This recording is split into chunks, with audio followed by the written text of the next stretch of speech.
ನಮಸ್ಕಾರ ಆತ್ಮೀಯರೇ, media house ಕನ್ನಡಗೆ ಸ್ವಾಗತ. ದೊಡ್ಡವರು ಒಂದು ಗಾದೆ ಮಾತನ್ನ ಯಾವಾಗ್ಲೂ ಹೇಳ್ತಾ ಇರ್ತಾರೆ, ಆಳಕ್ಕೆ ಬಿದ್ದವರಿಗೆ ಆಳಿಗೊಂದು ಕಲ್ಲು ಅಂತ. ಈ ಮಾತು 100ಕ್ಕೆ 100 ಸತ್ಯ. ಯಾರು ನೆಲಕ್ಕಪ್ಪಳಿಸ್ತಾರೋ, ಸೋತು ಸುಣ್ಣ ಆಗ್ತಾರೋ ಅಂತವರ ಮೇಲೆ ಸವಾರಿ ಶುರುವಾಗೋದು. ಅದರಲ್ಲೂ ಅವರನ್ನ ಸೋಲಿಸ್ಲೇಬೇಕು ಅಂತ ನಿಂತಾಗಲಂತೂ ಮುಗ್ದೇ ಹೋಯ್ತು. ಎದುರಾಳಿ ಪಡೆಯೇ ಒಗ್ಗಟ್ಟಾಗಿ ನಿಲ್ಲುತ್ತೆ. ಒಂದೇ ಒಂದು ಹೆಜ್ಜೆ ಹಿಂದಿಟ್ರೆ ಸಾಕು, ಅದನ್ನೇ ಬ್ರಹ್ಮಾಸ್ತ್ರ ಮಾಡ್ಕೊಳ್ತಾರೆ. ಸದ್ಯದ ಮಟ್ಟಿಗೆ ಬಿಜೆಪಿ ಪಾಳೆಯದಲ್ಲಿ ಆಗ್ತಿರೋದು ಇದೆ. ಸತತ ಸೋಲು ರಾಜ್ಯದ ಬಿಜೆಪಿ ಚುಕ್ಕಾಣಿ ಹಿಡಿದವರ ಎದೆಯಲ್ಲಿ ನಡುಕ ಹುಟ್ಟಿಸಿದೆ.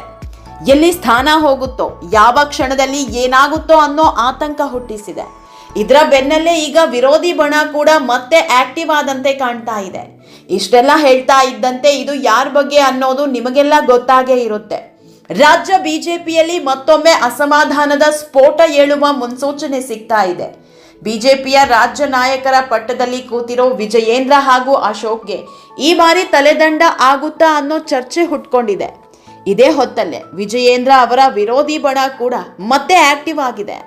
ಯತ್ನಾಳ್ರನ್ನ ಪಕ್ಷಕ್ಕೆ ಕರೆತರೋದು ಮಾತ್ರ ಅಲ್ಲ, ಯತ್ನಾಳ್ರನ್ನ ಪಕ್ಷದ ಅಧ್ಯಕ್ಷರನ್ನಾಗಿ ಮಾಡಬೇಕು ಅನ್ನೋ ಕೂಗೆದ್ದಿದೆ. ಇದನ್ನ ಸ್ವತಃ ಬಿಜೆಪಿಯಲ್ಲಿರೋ ನಾಯಕರೇ ಹೇಳಿದ್ದಾರೆ. ಇದೆಲ್ಲದ್ರ ಬಗ್ಗೆ ಇವತ್ತಿನ ವಿಡಿಯೋದಲ್ಲಿ ಹೇಳ್ತಾ ಹೋಗ್ತೀವಿ. ಅದಕ್ಕೂ ಮೊದಲು ನೀವಿನ್ನೂ ನಮ್ಮ ಚಾನಲ್ನ ಸಬ್ಸ್ಕ್ರೈಬ್ ಮಾಡಿಲ್ಲ ಅಂದರೆ ಮಿಸ್ ಮಾಡಬೇಡಿ, ಈಗಲೇ ಸಬ್ಸ್ಕ್ರೈಬ್ ಮಾಡಿ. ಈ ವಿಡಿಯೋನ ಕೊನೆವರೆಗೂ ನೋಡಿ, ನಿಮ್ಮ ಅನಿಸಿಕೆಗಳನ್ನು ಕಾಮೆಂಟ್ ಮಾಡಿ. ಆತ್ಮೀಯರೇ, ಬಿಜೆಪಿಯಲ್ಲಿ ಯಾವ ಕ್ಷಣದಲ್ಲಿ ಯಾವ ಬೆಳವಣಿಗೆ ಆಗುತ್ತೋ ಯಾರಿಂದಲೂ ಊಹಿಸೋದಿಕ್ಕೆ ಆಗಲ್ಲ.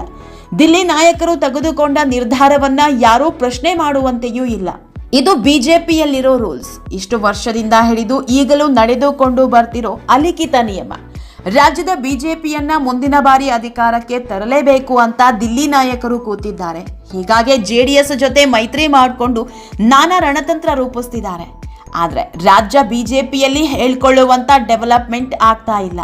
ಪಕ್ಷ ಸಂಘಟನೆಯಿಂದ ಹಿಡಿದು ಸರ್ಕಾರವನ್ನ ಕಟ್ಟಿ ಹಾಕೋ ನಿಟ್ಟಿನಲ್ಲೂ ದೊಡ್ಡ ಮಟ್ಟದ ಬೆಳವಣಿಗೆ ಆಗಿಲ್ಲ. ಇದು ದಿಲ್ಲಿ ನಾಯಕರ ಕಣ್ಣು ಕೆಂಪಾಗಿಸಿದೆ. ಹೀಗಾಗಿ ಈ ಬಾರಿ BY ವಿಜಯೇಂದ್ರ ಹಾಗೂ ಅಶೋಕ್ರನ್ನ ಕುರ್ಚಿಯಿಂದ ಇಳಿಸ್ತಾರೆ ಅನ್ನೋ ಮಾತು ಕೇಳಿ ಬರ್ತಾ ಇದೆ. ಇಂತಹದೊಂದು ಕೂಗು ಶುರುವಾಗಿದ್ದು ಇಂದು ನಿನ್ನೆಯಿಂದ ಅಲ್ಲ ಬಿಡಿ, ಸುಮಾರು 7-8 ತಿಂಗಳಿನಿಂದಲೇ ವಿಜಯೇಂದ್ರರನ್ನ ಅಧ್ಯಕ್ಷ ಸ್ಥಾನದಿಂದ ಕೆಳಗಿಳಿಸಬೇಕು ಅಂತ ತಮ್ಮ ಪಕ್ಷದಲ್ಲಿದ್ದವರೇ ಹಠಕ್ಕೆ ಬಿದ್ದಿದ್ರು. ವಿಜಯೇಂದ್ರ ವಿರೋಧಿ ಬಣ ಅಂತ ಸೃಷ್ಟಿಯಾಗಿತ್ತು. ಆದರೆ ದಿಲ್ಲಿ ನಾಯಕರು ಅದ್ಯಾಕೋ ವಿಜಯೇಂದ್ರರನ್ನ ಕೆಳಗಿಳಿಸೋ ಮನಸ್ಸು ಮಾಡಲಿಲ್ಲ. ಇದಕ್ಕೆ ಕಾರಣ ಲಿಂಗಾಯತ ಸಮುದಾಯ ಸಿಟ್ಟಾಗುತ್ತೆ ಅನ್ನೋ ಕಾರಣನೋ ಏನೋ ಗೊತ್ತಿಲ್ಲ. ಇಷ್ಟು ದಿನ ವಿಜಯೇಂದ್ರಗೆ ಅವಕಾಶ ನೀಡ್ತಾನೆ ಬಂದ್ರು. ಆದರೆ ವಿಜಯೇಂದ್ರ ಪಾಲಿಗೆ ಗೆಲುವು ಅನ್ನೋದೇ ಸಿಗ್ತಿಲ್ಲ. ವಿಜಯೇಂದ್ರ ನೇತೃತ್ವದಲ್ಲಿರುವಾಗಲೇ ಪಕ್ಷದಲ್ಲಿ ಬಿರುಕು ಮೂಡಿದೆ ಅನ್ನೋ ಆರೋಪ, ಜೊತೆಗೆ ದಾವಣಗೆರೆ ಹಾಗೂ ಬಾಗಲಕೋಟೆ ಬೈ ಎಲೆಕ್ಷನ್ ಸೋಲು, ಇನ್ನೊಂದು ಕಡೆ ಪರಿಷತ್ ಚುನಾವಣೆಯಲ್ಲಿ ಬಿಜೆಪಿ ಶಾಸಕರೇ ಪಕ್ಷಕ್ಕೆ ದ್ರೋಹ ಮಾಡಿದ್ದಾರೆ. ಹಾಗೆ ಮೈತ್ರಿ ಜೊತೆಗೆ ಹೊಂದಾಣಿಕೆಯಿಂದ ಹೋಗ್ತಾ ಇಲ್ಲ ಅನ್ನೋ ಆರೋಪ, ಇದೆಲ್ಲವೂ ದಿಲ್ಲಿ ನಾಯಕರ ಅಂಗಳಕ್ಕೆ ತಲುಪಿದೆ. ಅಲ್ಲದೆ ಪಕ್ಷದ ಶಾಸಕರೇ ಕಾಂಗ್ರೆಸ್ಗೆ ಮತ ಹಾಕಿರೋದನ್ನ ದಿಲ್ಲಿ ನಾಯಕರು ಒಪ್ಕೊಳ್ಳೋದಕ್ಕೆ ರೆಡಿ ಇಲ್ಲ. ಅಂದ್ರೆ ಪಕ್ಷದ ರಾಜ್ಯಾಧ್ಯಕ್ಷರಾಗಿರೋ ವಿಜಯೇಂದ್ರ ಪಕ್ಷದ ಶಾಸಕರನ್ನ ವಿಶ್ವಾಸಕ್ಕೆ ತೆಗೆದುಕೊಳ್ಳೋದ್ರಲ್ಲಿ ಸೋತಿದ್ದಾರೆ ಅನ್ನೋ ಸಂದೇಶ ಹೋದಂತಾಗಿದೆ. ಹೀಗಾಗಿ ಅಶೋಕ್ ಹಾಗೂ ವಿಜಯೇಂದ್ರರನ್ನ ದಿಲ್ಲಿಗೆ ಬರುವಂತೆ ಸೂಚನೆ ನೀಡಿದ್ದಾರೆ. ಇಂತಹದೊಂದು ಬೆಳವಣಿಗೆ ಬೆನ್ನಲ್ಲೇ ಬಿಜೆಪಿಯ ಇನ್ನೊಂದು ಬಣ ಆಕ್ಟಿವ್ ಆಗಿದೆ. ಬಿಜೆಪಿಯ ಇನ್ನೊಂದು ಬಣ ಅಂದ್ರೆ ಪಕ್ಷದಲ್ಲಿನ ಬಣ ಅಲ್ಲ, ವಿಜಯೇಂದ್ರ ವಿರುದ್ಧದ ಬಣ. ವಿಜಯೇಂದ್ರ ವಿರುದ್ಧ ದೊಡ್ಡ ಮಟ್ಟದಲ್ಲಿ ಆರೋಪ ಮಾಡ್ತಾ ಇದ್ದಿದ್ದು ಬಸನಗೌಡ ಪಾಟೀಲ್ ಯತ್ನಾಳ್. ಇವರು ಮಾಡಿದ್ದ ಆರೋಪ ಒಂದೆರಡಲ್ಲ ಬಿಡಿ, ಅಪ್ಪ ಮಗನ ವಿರುದ್ಧ ಸತತ ಆರೋಪ ಮಾಡಿದ್ರು. ಅಲ್ಲದೆ ಪಕ್ಷ ವಿರೋಧಿ ಹೇಳಿಕೆ ನೀಡ್ತಿದ್ದಾರೆ ಅನ್ನೋ ಕಾರಣಕ್ಕೆ ದಿಲ್ಲಿ ನಾಯಕರು ಇವರನ್ನ ಪಕ್ಷದಿಂದ ಉಚ್ಚಾಟನೆ ಮಾಡಿದ್ದಾರೆ. ಯತ್ನಾಳ್ರನ್ನ ಪಕ್ಷದಿಂದ ಏನೋ ಹೊರ ಹಾಕಿದ್ದಾರೆ. ಆದರೆ ಯತ್ನಾಳ್ ಮಾತ್ರ ಬಿಜೆಪಿ ಸಖ್ಯ ಬಿಟ್ಟಿಲ್ಲ. ಯತ್ನಾಳ್ ಪಾಲಿಗೆ ಆತ್ಮವನ್ನು ಒಂದ್ ಕಡೆ, ದೇಹವನ್ನ ಇನ್ನೊಂದ್ ಕಡೆ ಮಾಡಿದಂತಾಗಿದೆ. ಪರಿಷತ್ ಚುನಾವಣೆಯಲ್ಲಿ ದಿಲ್ಲಿ ನಾಯಕರಿಗೆ ಪತ್ರ ಬರೆದಿದ್ದ ಯತ್ನಾಳ್, ನಾನು ಬಿಜೆಪಿ ಪಕ್ಷದಿಂದ ಗೆದ್ದವ, ಯಾವತ್ತೂ ಪಕ್ಷಕ್ಕೆ ಮೋಸ ಮಾಡಲ್ಲ, ಬಿಜೆಪಿಗೆ ವೋಟ್ ಹಾಕೋದು ಅಂತ ಹೇಳ್ಕೊಂಡಿದ್ರು. ಅಂದ್ರೆ ನಾನು ಯಾವತ್ತಿದ್ರು ಪಕ್ಷ ನಿಷ್ಠನೆ ಅನ್ನೋ ಸಂದೇಶ ನೀಡಿದ್ರು. ಇದರ ಬೆನ್ನಲ್ಲೇ ಈಗ ಯತ್ನಾಳ್ ಟೀಮ್ನಲ್ಲಿದ್ದವರು ಯತ್ನಾಳ್ ಪರ ಬ್ಯಾಟಿಂಗ್ ಶುರು ಮಾಡಿದ್ದಾರೆ.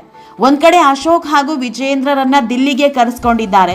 ರಾಜ್ಯಾಧ್ಯಕ್ಷ ಸ್ಥಾನದಿಂದ ಕೆಳಗಿಳಿಸಬೇಕು ಅನ್ನೋ ಮಾತು ಸಹ ಶುರುವಾಗಿದೆ.